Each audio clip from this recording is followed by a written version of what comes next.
News today और मैं हूं आपके साथ मानवी ठाकुर। शुरुआत करते हैं आज की खास खबरों से। मैं पहले आपको एक छोटा सा वाकया सुनाना चाहती हूं, क्योंकि ये जो फाइनेंस के और मार्केट के और ऑफशोर, ये जो फाइनेंस के और मार्केट के और ऑफशोर के और फलाना होल्डिंग के जो मामले होते हैं वो थोड़े पेचीदा से लगते हैं, लेकिन बात बड़ी साफ है, स्पष्ट है और सरल है।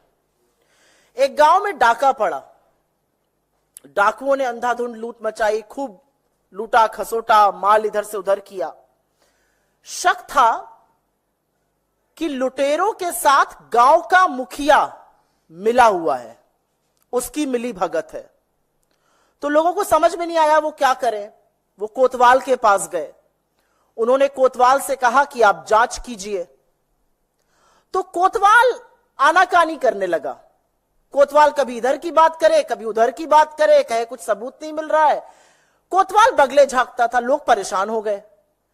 फिर एक दिन सुबह सुबह पता चला कि लूट का माल तो कोतवाल के घर भी जा रहा था। तो एक मुहावरा हमारी तरफ कहा जाता है, जब सैया भय कोतवाल तो डर काहे का। और ऐसी ही कुछ कहानी अडानी महाघोटाले की भी प्रतीत होती है। अडानी महाघोटाला सामने आया, ऑफशोर फंडिंग का मामला सामने आया, स्टॉक मैनिपुलेशन के चार्जेस लगे। हिंडनबर्ग ने चार्ज लगाया कि कैसे ऑफशोर से पैसा आता था, स्टॉक मैनिपुलेशन होता था, कैसे राउंड ट्रिपिंग हो रही थी। ये सारे चार्जेस हिंडनबर्ग ने लगाए। तो इसकी जो जांच है वो market regulator security and exchange board of India SEBI को सौंपी गई, क्योंकि मार्केट का रेगुलेटर मार्केट पर आंख रखने का काम सेबी करता है। पर अब जो हिंडनबर्ग रिसर्च पार्ट 2 का सनसनीखेज खुलासा आया है, उसके मुताबिक सेबी की प्रमुख माधवी बुच और उनके पति धवल बुच उन्हीं ऑब्सक्योर बर्मुडा या मॉरिशस फंड में इन्वेस्टमेंट कर रहे थे जिनके साथ गौतम अडानी के भाई विनोद अडानी का संबंध था। एक बड़ी फेमस लाइन है, मेरा कातिल ही मेरा मुंसिफ है। यहां पर तो मुंसिफ ही कातिल निकल रहा है। तो जो कोतवाल है जिसको जांच करनी थी, उसका उन्हीं तथाकथित फंड में इन्वेस्टमेंट था इस रिपोर्ट के मुताबिक, जहां पर विनोद अडानी का संबंध था।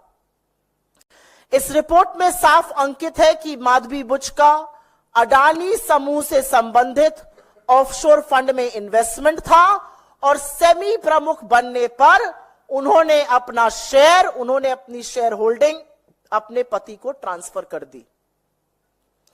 इस रिपोर्ट में लिखा है कि माधवी बुच और धवल बुच ने 5 जून 2015 को सिंगापुर में आईपीई प्लस फंड 1 के साथ एक खाता खोला था। यह आईपीई प्लस फंड 1 अडानी समूह के एक डायरेक्टर ने आईआईएफएल के माध्यम से खोला था। तो बुच दंपति ने खाता खोला सिंगापुर के एक आईपीई प्लस फंड में, जिसका स्थापना अडानी समूह के एक डायरेक्टर ने आईआईएफएल के माध्यम से की। अब यही रिपोर्ट आगे बताती है कि आईआईएफएल ने अपनी एक घोषणा, और ये सारे दस्तावेजों के साथ है, ये सारे दस्तावेज आपके पास ऑलरेडी हैं, चाहिए होंगे तो हम साझा कर देंगे। अब यही रिपोर्ट आगे बताती है कि आईआईएफएल ने अपनी एक घोषणा में बुच दंपति के इन्वेस्टमेंट सोर्स को सैलरी बताया और कुल संपत्ति करीब $10 मिलियन की आंकी गई। और एक बात आपकी जानकारी के लिए बता दूं, 2 दिन पहले जब सरसरी तौर पर यह चर्चा हो रही थी कि हिंडनबर्ग रिसर्च की एक और खुलासे वाली रिपोर्ट आने वाली है, ब्लैकस्टोन ने एक बड़ा कदम उठाया। उन्होंने नेक्सस सिलेक्ट ट्रस्ट में 33 करोड़ यूनिट 4,550 करोड़ में बेच दिए। आपदा से पहले ही यहां फायदा बनाया जा रहा था। सवाल यह भी उठेगा